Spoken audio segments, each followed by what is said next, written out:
ڕۆمانی کچانی دووکەڵ و ئاگر کە بێنیزی بڵاوبۆتەوە چەندین ڕۆژنامە و ماڵپەری جیهانی و ئەمریکی و کەنەدی لێدوانیان لەسەرداوە بە تایبەتی ڕۆژناوەی ئیندیپێندنت و ماڵپەری شیکاگۆ بۆ ڕووماڵکردنی پەرتووکەکان سان فرانسیسکۆ ماڵپەری بوک پیج گلۆبال کەڵچەر پرۆجێکت بە ڕۆمانێکی زۆر سەرکەوت و وە بوێر ناوی دەبن. ئێستاش ئەم خانمە ڕۆمانوسە میوانی زایاڵەیە. ئاوا هوما لە کالیفۆرنیاوە لەگەڵماندا. ئاواخان بەخێر بێی بۆ زایاڵی داهێنان. زۆر سپاس، خۆشحاڵم لەم دەرفەتە. خانمە ڕۆمانوس و نووسەری ژاپۆنی و کەنەدی جۆی کۆگاوە سەبارەت بەم ڕۆمانەی ئێوە دەڵێت چیرۆگێڕەوەیەکی ئازا و گەشاوە یەکەمین ئەو خانمە ڕۆمانوسە کوردەی کە بە ئینگلیزی دەنووسێت و دەیەوێت لە ڕێی چیرۆکی خانەوادەکەیەوە چیرۆکی 40 ملیۆن کوردمان بۆ بگێڕێتەوە. تۆ باس لەکوێی ئازارەکانی کوردەکەی ئاوا؟ ئەوە پرسیارێکی زۆر جوانە. بەڕاستی لەکوێ ئازارەکان و دەستی پێ دەکەی؟ چۆن دەتوانی بە کتێبە ناکتەنانەت بە 10 کتێب باسی ئازارەکانی کورد بکەیت؟ بەڵام لە ڕاستیدا لەم ڕۆمانەدا من تەنیا باسی ئازارەکان ناکەم، ڕاستە باسی ئەشکەنجە، باسی سێدارە، باسی کۆمەڵکوژی ئۆمانیشە دەکەم، بەڵام لە هەمان کاتا باسی جوانی کولتوری کوردیش دەکەم، باسی شاعرەکانمان، نووسەرەکانمان، باسی خواردنی خۆشمان، باسی سەمای جوانمان کە مێژووی بەدوایەوە چیرۆکی لەگەڵەوەیە، باسی بەرخۆدانمان، باسی خەباتمان، باسی هەموم زۆر شتانەکەم. ڕەنگە خۆمان لە کوردەواریە ئەوەندە پێ نەزانین بە جوانیەکانی کۆترمان، بەرام زۆر شت هەیە خۆتەزانی کاکەسە بە تایبەت خۆشەویستی لەناو بنەماڵەوە لەناو خزمە، یانە ئەو خۆشەویستیە بۆ نمونە منداڵ لە پوری و لە مامی ئەیگرێ شتێکە لە ئەمریکا هەر نییە. جا پێم خۆش بوو لە ڕێم چیرۆکە باسی هەردوو لای ژیانی کورد بکەم، هەردوو بارەکەی. بڵێ بڵێ. ئێستاش سەرقاڵی خوێندنەوەی کتێبەکەتم ئاوا. ماوەی 10 ساڵە تۆ سەرقاڵی نووسینی ئەم ڕۆمانیت و ئێستا بڵاوت کردەوە. ماوەیەکی زۆر لە ناو ڕۆح و خەیاڵدانی خۆتدا هەڵت گرتە بوو.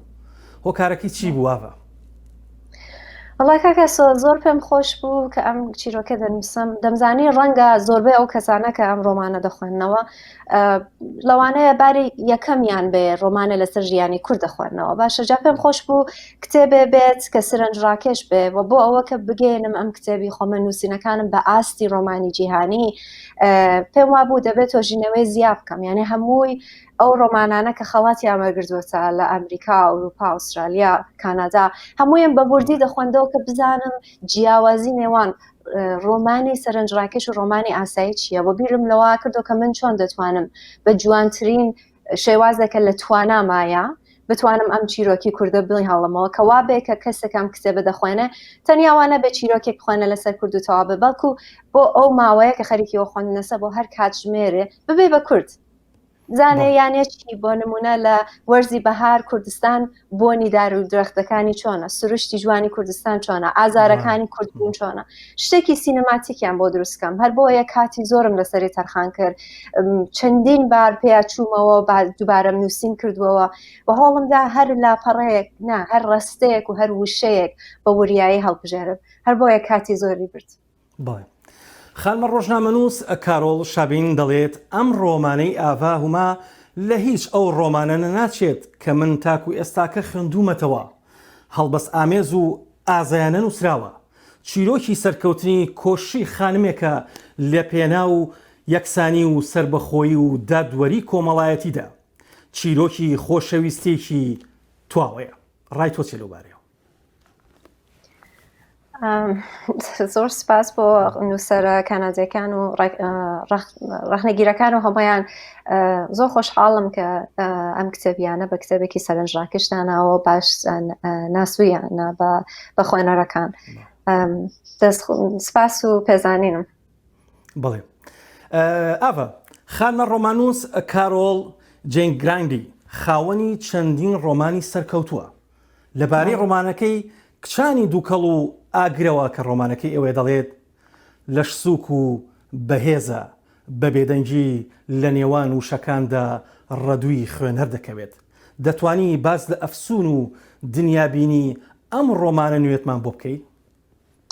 مەبەست لە بێدەنگی لە نێوان وشەکان ئەوەیە کە من هۆڵمدا تەنانەت کە باسی کوردیش دەکەم و کوردیش کەسە نییە کە لە ئەمریکای باکوورەکە زۆر بزانێت، بەڵام هەموو شتێک شی ناکەمەوە بە خوێنەر، بە دوای خوێنەرێکی ئەکتیڤە هەم، بە دوای خوێنەرەکە هەم کە ببێت بە بەشێ لەم ڕۆمانە، ببێت بە بەشێ لەم چیرۆکە، بە خۆیشی بەشدار بێت لە دروستکردنی دنیای خەیاڵی ئەم ڕۆمانەدا.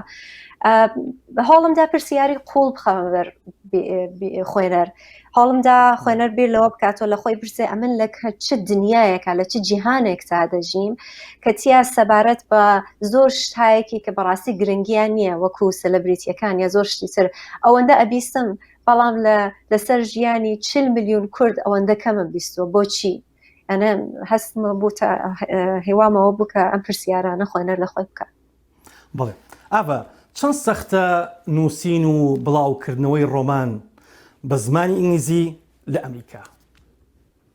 بەڵێ بەڵاز شتێکی ئاسان نییە بەڕاستی، ئەوەسە کۆمەلگای ئەمریکا بەگشتی سیاست سەرمایەدارە، کەواتە کەسی هەیەتیا لەناو ها لەناو پێ دەڵێن پێشەسازی بۆ بە ئینداستریەک کتێب بەداخەوە لەگرا کە تایە بۆ خۆشەویستی بۆ کتێب و بۆ ئەدەب و بۆ خوێندن و نووسین و ئەو گۆڕانکاریە و ئەو ڕۆڵە مهمە کە ئەدەب هەیەی لە ژیاندا، بەڵام کەسیشی تایە کە تەنانەت بۆ بەرژەوەندیە لەناو بازاری کتێبە، کەواتە بەداخەوە زۆر جار دەستگای گۆڕەکانی بڵاوکردنەوەی کتێب پێمیان وت ئاوا بەداخەوە ڕۆمانەکەت زۆر جوانە، نووسینەکەت زۆر بەخۆتە، بەڵام ناتوانین ئەمە بڵاوەکەینەوە چون فرۆش ناچێت، چون لە هەر 100 کتێبەیە کە لە ئەمریکای حەزکتانانە جار هەیە 200 کتێب لە ئەمریکا کە بڵاو دەبێتەوە تەنیا یەکێکی لەسەر ڕۆژهەڵاتی ناوەڕاستە و زۆربەیشیان سەرکەوتوونی.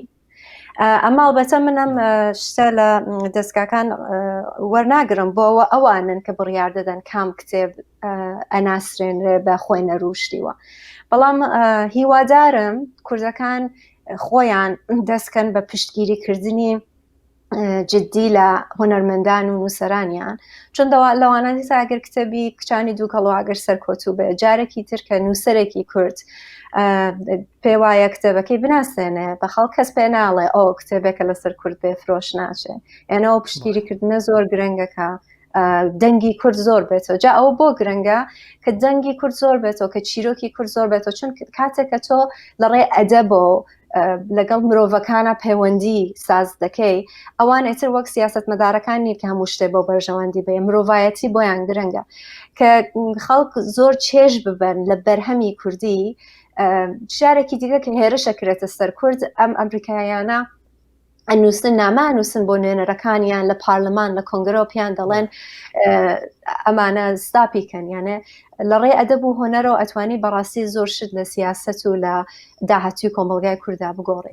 بڵێ پرسیاریشی دیکە ئاڤە هەڵبەت چەند کورد چەند کۆمەلگەی کوردی پشتیوانی ڕۆماننووس و ئەدیب و هونەرمەند و پەیکەرسازەکانی خۆیەتی وەکو کۆمەلگا زیندۆکانی جیهان؟ بەداخەوە کاکەسۆ خۆشت با خاص دەزانی کە ئەوەندە پشتگیری نییە، بەڵام ڕەنگە نەزانن چنێک گرنگە پشتگیریکردن لە هونەرمەند و نووسەرە کوردەکان کە لەوانەیە پارەی زۆر خەرج دەکرێت بۆ سیاست و بۆ ئابووری و شتوە، بەڵام خەڵک لە بیریان دەچێتەوە کە ڕۆڵی ئەدەب چەند گرنگە کە بە مێژووی بەشەر چیرۆک ڕۆڵی بووە لە پەیوەندیگرتن و لە تێکگەیشتن. ئەگەر مەبەستی کورد ئەوەیە لە هەموو شتێ زیاتر کە خەڵکی نێونەتەوەی لە هەموو سەراسەری جیهاندا تێبگەیەن، تۆ لە ڕێگەی هۆنەر و ئەدەب و ئەتوانی ئەو تێگەیشتنە و پەیوەندیە ساز بکەیت بە جوانترین شێواز. بڵێ ئاڤە تا چەند بڵاوکردنەوەی ئەم ڕۆمانی تۆ کاریگەری هەیە هەم لەسەر پرسی کورد هەم لەسەر کۆمەلگەی کورد فەرهەنگ و دنیابینی کورد بە تایبەتی لە ئەمریکا و لە کەنەدا و لە تەواوی جیهانیشە، چکە خەڵکێکی زۆر بە زمانی ئینگلیزی خوێندنەوە؟ بەڵێ وەڵا هیوام ئەوەیە کە لە ڕێگەی ئەوە کە وتم ئەم ڕۆمانمە بە جۆرە نووسیوە کە بۆ چەند کاتژمێرە خوێنەر ببێ بە کورد، ڕاستە کە هەم ئازارەکانی کورد تێبگەیە، هەم خۆشیەکان و جوانیەکانی کولتوری کورد تێبگەیە، هەم ڕێزدانێ بۆ بەرخۆدان و بۆ خەباتی کورد. کەواتە جارێکی دیکە کە لە ناو میدیا ناوی کورد دەبیسێ شتێکی بۆی نائاشنا نییە کە فەکت کە بڵێن ژمارەی بۆ نمونە ئەبیسە لە ناو میدیا کە ژمارەیە کورد کوژران لە شۆڕشێک لە هێڕشێکە، ئەو ژمارە ئەبێ بە حقیقەتێ ئەبێ بە چیرۆکێ ئیتر شتێک لە خوێنەرا دەگۆڕێ ئەم بە خوێنەر ئەم هەستە دەدا ئەم وزە دەدا ئەم هێزە دەدا کە ئێستا داوا بکە لە نوێنەرەکانی سیاسی کە شتێ بگۆڕێ لە جیهاندا. بەڵێ ئاوا بمبورە هەڵبەت ئەمەوێت باسی ئەوم بۆ بکەی تا چەند بەنیازی وەکو بابەتەکانی دیکە و چیرۆک و نووسینەکانی دیکەت ئەم ڕۆمانت کە بەنگلیزی تەنها بەنگلیزی بڵاو بۆتەوە بەنیازی بە کوردیش بڵاوی کەیتەوە چکە خوێنەرێکی زۆر ڕەنگە ئێستا چاوەڕوانی ئەو بن بە کوردی بخوێنەوە. ڕاستە چەند کەس تا ئێستا وتوێژمان کردووە لەگەڵیان کە پێیان خۆشە بە کوردی هەڵگەڕێنەوە چەند کەسێ هەن من زۆر پێم خۆشە بە سۆرانی و بە کرمانجی کتێبەکە بخینە بەردەست خەڵکی کورد خەڵێکین هەوڵە دەین لەوانەیە بە زووی نەکتەنیا بە کوردی بەڵکە بە زۆر زمانی دیکەی جیهان وەک ئەسپانیایی و ئاڵمانی ومانیشە وەربگەڕێتەوە. ئەوە هەواڵێکی خۆشە. زۆر سپاس بۆ کاتی پێت بەخشین لە کالیفۆرنیاوە ئاوا هوما سپاس بۆ کتێبەکەشت. سپاس بۆم دەرفەتە.